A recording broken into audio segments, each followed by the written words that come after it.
నమస్తే అన్న, అందరికీ నమస్కారం. కువైట్ అధికారులు, పోలీసులు మనం చూసుకుంటే తల్లిదండ్రులకు ఎప్పటికప్పుడు చెబుతూనే ఉన్నారన్నమాట.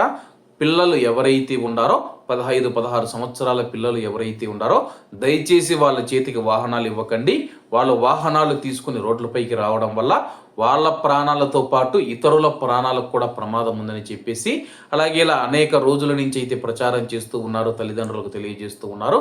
కానీ కొంతమంది పిల్లలు ఎవరైతే ఉన్నారో వినకుండా రోడ్లపైకి వాహనాలు తీసుకొని వస్తూ ఉంటే కానీ పోలీసులు అయితే అరెస్ట్ చేస్తూ ఉన్నారు. తల్లిదండ్రులను పిలిపించి కౌన్సిలింగ్ కూడా ఇస్తూ ఉన్నారు. తాజాగా కువైట్లోని సాద్ అబ్దుల్లా ప్రాంతంలో మనం చూసుకుంటే ఒక పిల్లవాడు అనమాట. అతడి యొక్క వయసు, ఆ పిల్లవాడి వయసు 12-13 సంవత్సరాలు ఉంటుందన్నమాట. కారు తీసుకొని రోడ్డుపైకి అయితే రావడం జరిగిందనమాట. అలాగే అతడు కారు తీసుకొని రోడ్డుపైకి వచ్చిన తర్వాత అక్కడ ఉన్న వీధుల్లో అయితే స్పీడుగా అయితే వెళుతూ ఉన్నాడు. స్పష్టంగా సీసీ కెమెరాల్లో కూడా కనపడుతూ ఉందన్నమాట. అలాగే ఒక టర్నింగ్ తిరిగిన తర్వాత అతడు ఒక వీధిలోకి ఎంటర్ అయిన తర్వాత వెంటనే వచ్చి ఒక కారు అయితే గుద్దేసి అక్కడ నుంచి పారిపోవడం జరిగిందనమాట. వెంటనే కారు గుద్దిన తర్వాత వెంటనే పారిపోవడం జరిగింది. మీకు స్క్రీన్ మీద ఫోటో కూడా కనపడుతూ ఉంది చూడండి. వెంటనే గుద్దడం, వెంటనే పారిపోతూ ఉంటే ఒక కువైటీ వ్యక్తి ఆ యొక్క పిల్లవాడిని అయితే పట్టుకొని అక్కడికి తీసుకొని రావడం జరిగిందనమాట.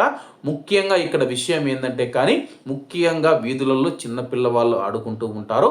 అలాగే మన యొక్క ప్రవాసులు కానీ లేకపోతే ఎవరైనా సరే కానీ నడుచుకుంటూ వెళుతూ ఉన్నప్పుడు ఆ యొక్క పిల్లవాడికి డ్రైవింగ్ సరిగా రాదు, ఏదో కారు దొరికిందని చెప్పి వేసేసుకొని వచ్చాడు. ఏదైనా అతడు ఎవరినైనా ఆ పిల్లవాడు గుద్ది ఉంటే పెద్ద ప్రమాదం జరిగి ఉండేది. అదృష్టవశాత్తు మనం చూసుకుంటే ఒక కారును గుద్దడం జరిగిందనమాట. వెంటనే అక్కడ ఉన్న వాళ్ళు ఎవరైతే స్థానిక ప్రజలు ఎవరైతే ఉన్నారో ఆ యొక్క పిల్లవాడిని తీసుకొని తల్లిదండ్రులకైతే సమాచారం ఇచ్చినట్లయితే తెలుస్తూ ఉంది.